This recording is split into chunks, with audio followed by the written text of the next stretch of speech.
Hi, I'm Aishwarya.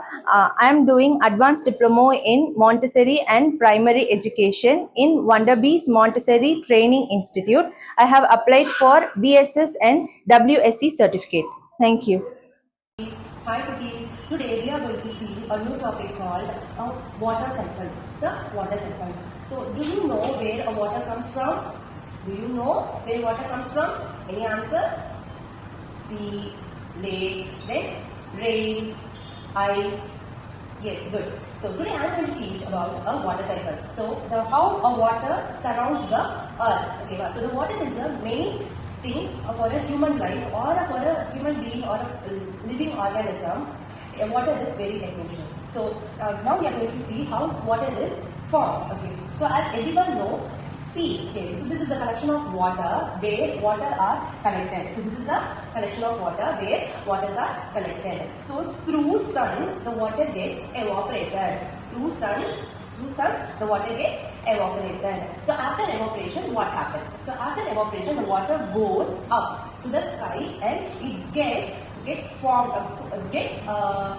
condensed through clouds. Okay, so that process is called condensation. Okay, so the evaporated water get formed into a cloud and it makes a shadow. It makes a shadow. So that way the evaporated water are got collected and that process is called condensation. Okay. So the water gets collected in the clouds. Then what happens? So it will rain. You know, right? So the clouds sheds the water through rain. So that process is called precipitation.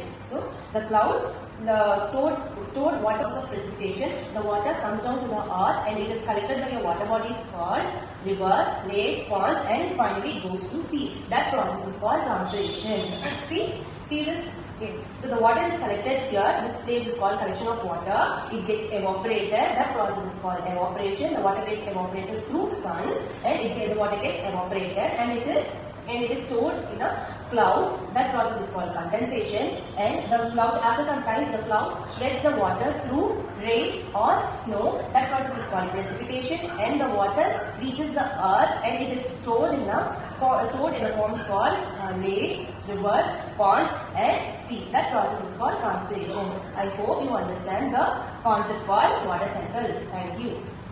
Hello Cookies. Today we are going to see a topic called life cycle of a plant. Life cycle of a plant. The topic means how the plant grows from the seed to a plant and how the cycle works. We'll see. Okay, so now I am having a seed. Okay, so I am going to make this seed as a new plant. How? Let me teach. So this is the seed I am implanting in the ground. Okay, so I am implanting in the ground. So this seed is the undeveloped embryo and has more nutrients. Okay, so this is the undeveloped embryo and it has more nutrients. And the growth of the germination. Growth is the cycle of the seed. Again, it will rotate. Again, the cycle begins. Okay, so this is called the life cycle of a plant. Okay, so the seed starts germinating. After germination, the seed will show some improvement. That is, it will have some root, it will have some baby leaves, and then the reproduction process will start. When the reproduction process will start is that if the leaves and the stems and if the plant started to bloom, started to have some flowers, then the pollination and reproduction starts, and the flower turns into a fruit, and the fruit has some seed, and the cycle begins. Thank you. Good morning, children. Today we are going to learn a new letter, new alphabetical letter, Q. Q stands for, this is one is quill. Quill. What is the sound of Q? K. K. Q for K sound. Q for quill.